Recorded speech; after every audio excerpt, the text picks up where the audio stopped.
celebrating 17 years of Young Turks. Hello and welcome to this Young Turks special from Hyderabad. We come to you from T-Hub, and on the show today we tell you what role T-Hub 2.0 wants to play in the Hyderabad startup ecosystem with new CEO Ravi Narayan at the helm. We also get you stories of 3 really cool startups from T-Hub. Bootstrapped Gayam Motorworks that's shipping its made-in-India EVs to the UK and beyond. Banyan Nation, a plastics tech company that's pushing the boundaries of the circular economy. And the story of techie sisters at Nexrea, who are literally reimagining the sales and training for medical devices. In the recent DIPP startup ranking for states, India's youngest, Telangana emerged as one of the leading states on the back of creating a post for Chief Innovation Officer, a progressive state policy on procurement of startup products and services, and its investment into creating a world-class incubator, T-Hub. Our startup policy is truly a demand-driven policy. We found one of the biggest pain points which the startups told us was, if you look at Hyderabad, the tech world is centered around this area where we are sitting. This is an enclave which is called Cyberabad. So this was a pain point that I cannot afford rental spaces in the Cyberabad area, the happening area where I should be. So in our startup policy, we gave a solution for it. The solution was that the government itself will create such spaces. And this is the first space that we are right now in, the T-Hub building. This, as you would have known by now, is the largest tech incubator of the country, about 70,000 square feet. It can seat 800 people. And this is not the only one. We are now building the second phase of T-Hub, which is actually going to be 5 times bigger. What will come up within a matter of less than a year will be perhaps amongst the biggest in the world. Founded in 2015, T-Hub is a public-private partnership between the Government of Telangana and 3 of India's premier academic institutes, IIIT Hyderabad, ISB and Nalsar, and key private sector players. Late last year, T-Hub saw a change in management with Ravi Narayan, former head of Microsoft's Global Startup Accelerator program, taking over as CEO. Supported, seeded by an IT minister with a conviction that an innovation ecosystem needed to be built out. Yep.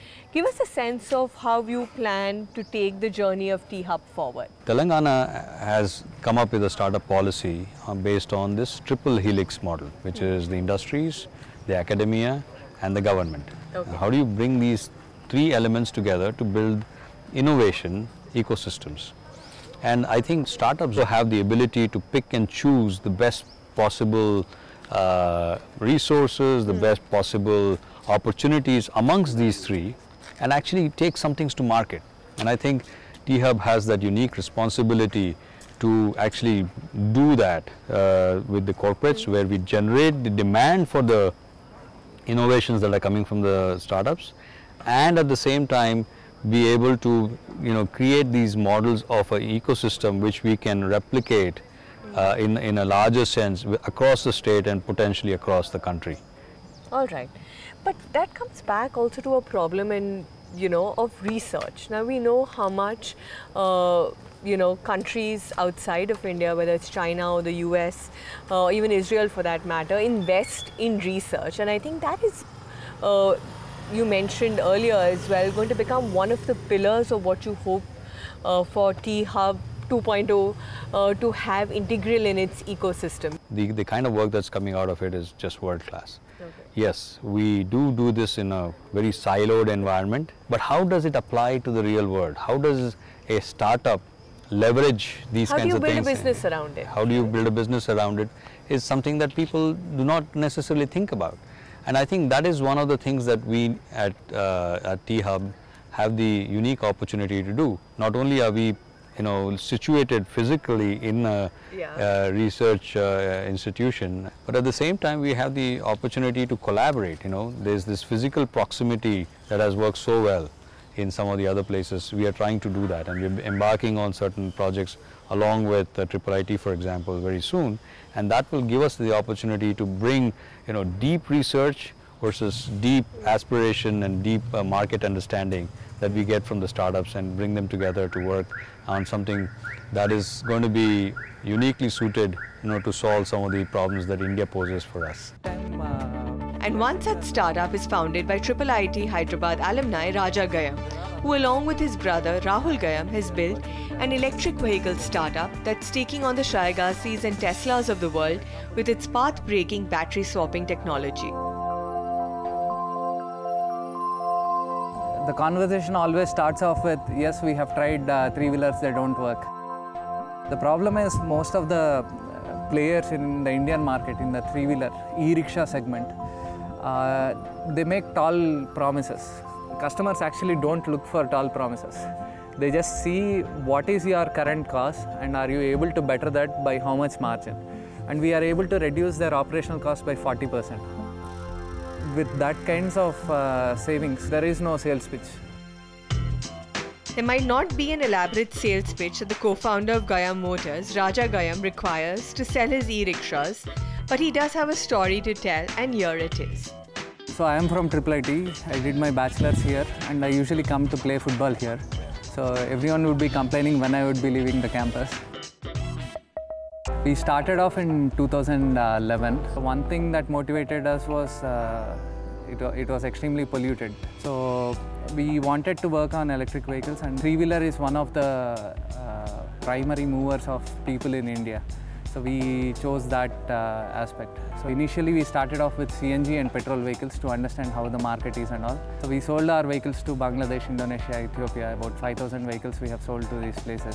Then in 2013, Rahul returned back from his internship at a company in US which was into electric vehicles.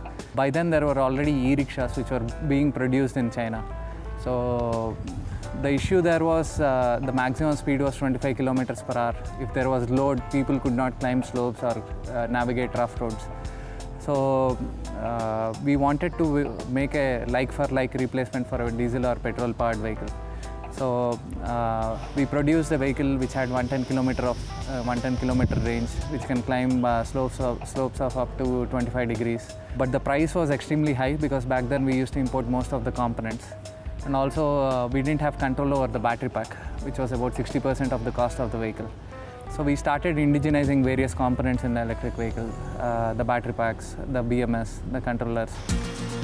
With a reliable, well-designed vehicle manufactured, the next big step was getting the battery design and deployment right.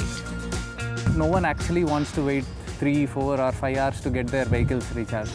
And one of the technologies that actually people like Xiaogazi and Tesla had done before but didn't take off was swapping stations. So both of them had swapping stations. Xiaogazi was raised about $1 billion building swapping stations around the place, but there was no utility for it. So you need to pick a segment where there is utility, continuous usage. And personal transport is one area where you could charge at night and use it in the morning for about 30 kilometers of your daily commute. So we focused on areas where it would make economic sense to have swapping stations as well. And one of the areas where it fits in very well is three-wheelers. So three-wheelers get used continuously and on every day, probably 18 hours a day, traveling about 150 kilometers a day. So that was one segment where we found that swapping stations would have utility. And we produce a vehicle where it is extremely convenient for anyone to remove a battery pack and put in a new one in less than a minute. That helps us in our current sales with the B2B players, where if they have more than 70-80 kilometers to go on a daily basis, they simply come to the hub, exchange the battery, and they are good to go in less than a minute. And who are these B2B players? IKEA, Flipkart, Big Basket and Delivery, amongst others that are replacing their fleet slowly but surely with these EVs. And while this made in India product was primarily conceived and designed for India, it has hit upon its biggest market in Europe. As you know, China is one of the biggest players in the electric vehicles. But when it comes specifically to electric three-wheelers, we are able to better them in every aspect. So we currently export our vehicles to UK already. We have lot of inquiries and sales from European market. Mainly because most of the Euro norms are getting stringent day by day. And because we do most of the components in-house, the value addition is quite a lot. And the affordability is also key. We always thought India was our market. But more than India right now, I think for the next year we'll be exporting more to Europe than our sales in India. Large Indian automakers too have been speaking to this bootstrap startup about its swappable battery technology, and global energy makers aren't far behind either, given the direction that the electric vehicle industry is taking globally. Petroleum companies mostly. So they see this, they see that there is a shift towards electric vehicles and they would want to be in that space. So once these initial pilots are successful, we are talking to the energy companies to scale them up across the country. So initially we are taking the B2B approach where the hubs are there, and we want to use those hubs for later on for passenger transportation to adapt it. But independent of that, we would be seeing swapping stations coming up for three-wheelers, just like your petrol stations from the energy players that are there. 2018, we are looking at a turnover of about $3 million. In 2019, we are expecting a turnover of about 5 times that, about $15 million. Now we are expanding to about 400 vehicles a month with the new plant. And we are anticipating a demand of 4,000 in the next, by 2021. Meanwhile, the team continues to build and ship its limitless electric bikes world over too. And with the e-bike market opening up in India, it looks like Gayam Motors is ready for a limitless ride. From EVs, let's move over to a VR/AR startup. Founded by two sisters, Doctor and MBA Ramya Gujula and Architect plus MBA Priyanka Gujula, Nexrea claims to have created the first of its kind augmented virtual and mixed reality platform for the sales, marketing and servicing in the medical devices and diagnostics space. So tell us a little bit about what we can see. I think you have an app and you have a demo ready here. So just tell us what we can see here. Saina, imagine someone wants to buy a CT scan machine, which weighs around 2.2 ton, and which is around 2,000 kilometers away, and they want to, experience that right at their facility even before buying it. So what would they do? So we've got a solution for that. So I can see over here that you actually have the entire CT scan machine, which looks very realistic, I must say. Right. Yeah. And how would you use it, Ramya? You want to give us a quick demo? Sure. Yeah? So, this is a product which is used for virtual product demonstrations, sales demonstrations. Okay, so that's really cool, Priyanka. And if this was a live training, I could jump into it. So let's give our viewers a sense of that. And hi, now I'm on this side of the machine, and this is the MRI machine in front of us. And how could a training possibly take place here? Sure. So we could have a virtual patient lying down on the equipment, and then you could do a whole lot of training and education. You could also look at the interiors of the equipment, and you can have a view in a transparent kind of mode. Primarily, we are selling it to companies like GE Healthcare, Johnson & Johnson, where we are the preferred vendors for them by now. And so when the sales guys of these companies go and try to show it to a management, so usually the time that a doctor gives to a salesperson it varies between 3 to 5 minutes. So right now they're quite happy that they're able to spend more time with their the actual buyer of this equipment and have a productive conversation with them, because the hospital management, when this is shown, they want to pick it up and see and explore how the equipment is, how the even without having a real equipment in front of them. So we are a team of 20 spread out in the US, in India and South Korea. While the sales teams sit out of global offices, all of the technology is built out by the team at T-Hub. But apart from the sales pitch of carrying $1 million device in your pocket, how is the platform different from other AR/VR products in the market?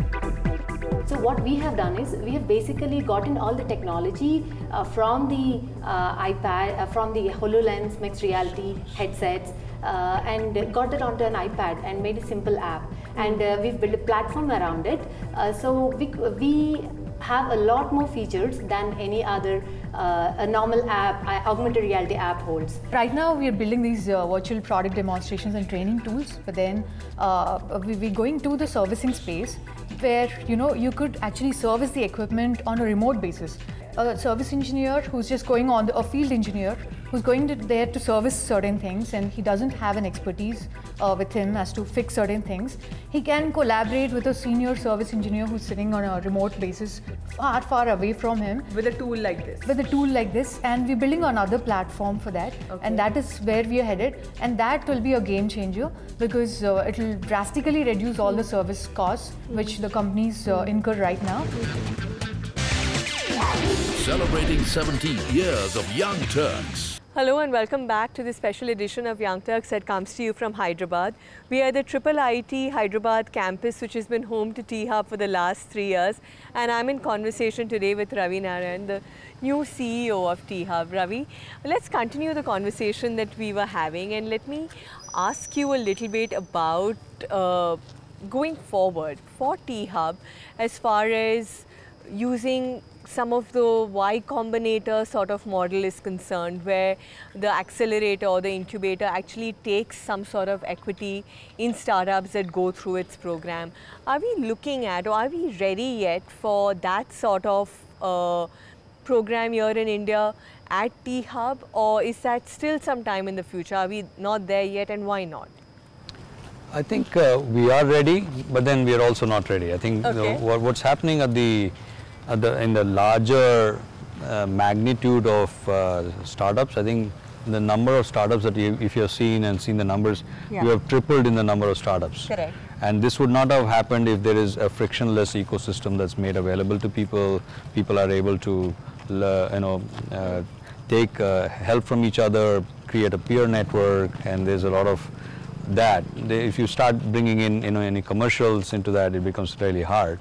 But at the same time, we also feel that as you go into some later stage companies, people who are looking for very specific set of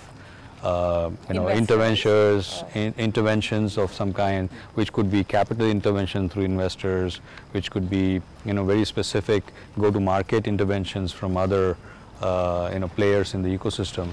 Now there is a model that can be built around it, which is a very very much about Y Combinator, where the entire set of very highly capable set of mentors, investors, all of them come in to actually now take this to the next level, create the escape velocity. We never had a fund, but at the same time we have spent much more money than the states which have created funds and all. For example, when I told you that we are building the largest incubator of the world in the form of T-Hub2, we have spent more than 300 crores in that. It's very ironical, but I can't help it. So just to keep up with that ranking exercise and the competitiveness which is built there, we have decided to create our own fund, though I don't see any great demand or any great requirement for it. But one thing that startups do demand for are paying customers or partners for pilot projects, and it is here that the government has created a first-of-its-class legislation.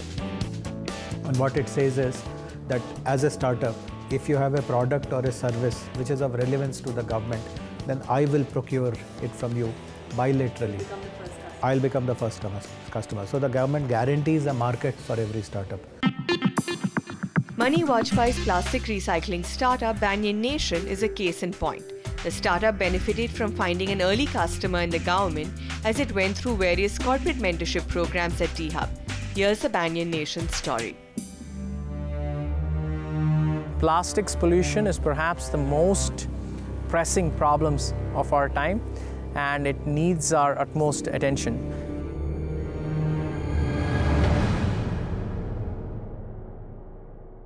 And the good news with these items, for example, your shampoo bottle, it's made from high-density polyethylene. If you turn the bottle, there's a number 2 printed behind it.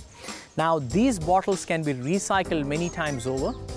You use the shampoo bottle for close to 15 days or a month, depending on the size. Now, the whole purpose of Banyan Nation is how do you recover those materials from the informal recyclers without displacing them? And how do you make very high quality, almost virgin grade materials so that the brands can use those materials back again to make bottles? And that really is the core business value proposition that Banyan Nation brings to the table. I'm Mani Vajpayee. I'm the co-founder and CEO of Banyan Nation. Prior to Banyan Nation, I spent my time in Silicon Valley. I used to work for a company called Qualcomm. I used to be in the RF chipset division. Making the next better iPhone wasn't cutting it for me. I wanted to solve real-world problems that were plaguing developing economies like India, and problems that pertain to people. For example, education, healthcare, waste management. And that's really what inspired me to quit my job in Silicon Valley and move back to India and work in waste management. Mani then roped in his friend of 2 decades, Raj Madan Gopal, a robotics engineer, to work towards a technology-powered solution for plastic recycling. If you compare and contrast with the West has a collection problem. India has over 70% of collection rates, while on the flip side, the West is able to collect almost all of it, but they choose to landfill it instead of recycle it. United States has recycling rates of under 25%. Europe has recycling rates of under 30-35%. Cost of workers, labor unions, and all these factors determine that waste management companies choose to either burn the waste in incinerators to generate electricity, or to landfill them and charge the government a tipping fee. So the world was losing a lot of materials. In India, what was happening is, even though we had great collection systems, but not a single player in the country has the technology or the quality or the supply chain consolidation to give them tens of thousands of tons of materials that are safe, clean, and traceable, and have the engineering consistency and performance. Enter Banyan Nation's award-winning technology that segregates, cleans, and repurposes plastics. The fundamental thing that we need to understand is plastics is not plastics is not plastics. Like PET, the ones that you see for water bottles, the high-density polyethylene, the shampoo bottle ones. Automotive components are made from polypropylene material, car bumpers. The reason why I'm explaining all these is, first of all, we need to understand plastic segregation. The second thing is we need to understand what is the contamination that we have put in, either advertently or inadvertently, onto the plastic. Let's take the example of shampoo bottles. Shampoo bottles have inks, prints, labels, adhesives, and so on and so forth to make the bottle look pretty. Now, taking those out is a real challenge. If you can take those things out almost 100%, then the bottle itself, when you're recycling them, will take in the attributes of the contaminants and lose purity. Now, this is really at the core of Banyan's technology. So through a combination of chemical, thermal, and mechanical processes, you're able to take out all contaminants. And that is the reason why top brands in our country, whether they're in the automotive space, whether they're in the FMCG space, or in the durable space, choose to work with us. We actually worked with Tata Motors. They've been one of the most gracious companies in India. They've given us a chance 2 years ago when nobody would give us the benefit of doubt. Automotive bumpers have paint on them that need to be removed. So our technology can remove tough to remove paint from automotive bumpers so that the bumpers can be recycled. So this technology can be applied for a wide range of applications, sectors, and industries. And that's really what you would call as the moat that Banyan Nation brings to the table. Not just large FMCG and automakers, Banyan Nation is also working with state governments and local bodies to tackle the fundamentals of waste collection and segregation on ground. I'm not a big fan of Uberizing anything. I'm a big fan of Amulizing. Thousands of informal recyclers need to be aggregated. The other thing we had to do is we had to figure out means and methods to cooperatize networks of informal and formal recyclers. And for that, the data intelligence was one of the innovations. In terms of the industry partnerships, TIAS has been amazing. For example, the Innovate for Digital India program was run by T-Hub in collaboration with Intel and the Department of Science and Technology. Now, the data intelligence platform that I was talking about to integrate informal recyclers, in fact, during the course of that Innovate for Digital India program, Banyan Nation converted what was an inward-facing informal recycler tool into one of the best waste management software platforms. And what we really do through the platform is help cities manage their waste so that they can cut costs and increase operational efficiencies. Here is the icing on the cake. The state of Telangana gave us the opportunity to not only pilot the program in Warangal, but also gave us a purchase order and a work order to roll it out in the city of Hyderabad to find other applications for it, which is now we are using it for electronic waste tracking and things like that. And so in terms of scale and volumes, we've done a few thousand tons in the last 4 or 5 years, but the real scale is going to come starting June of 2019, when the entire innovation in plastic cleaning and the supply chain is going to be commercialized at around 10,000 tons per annum.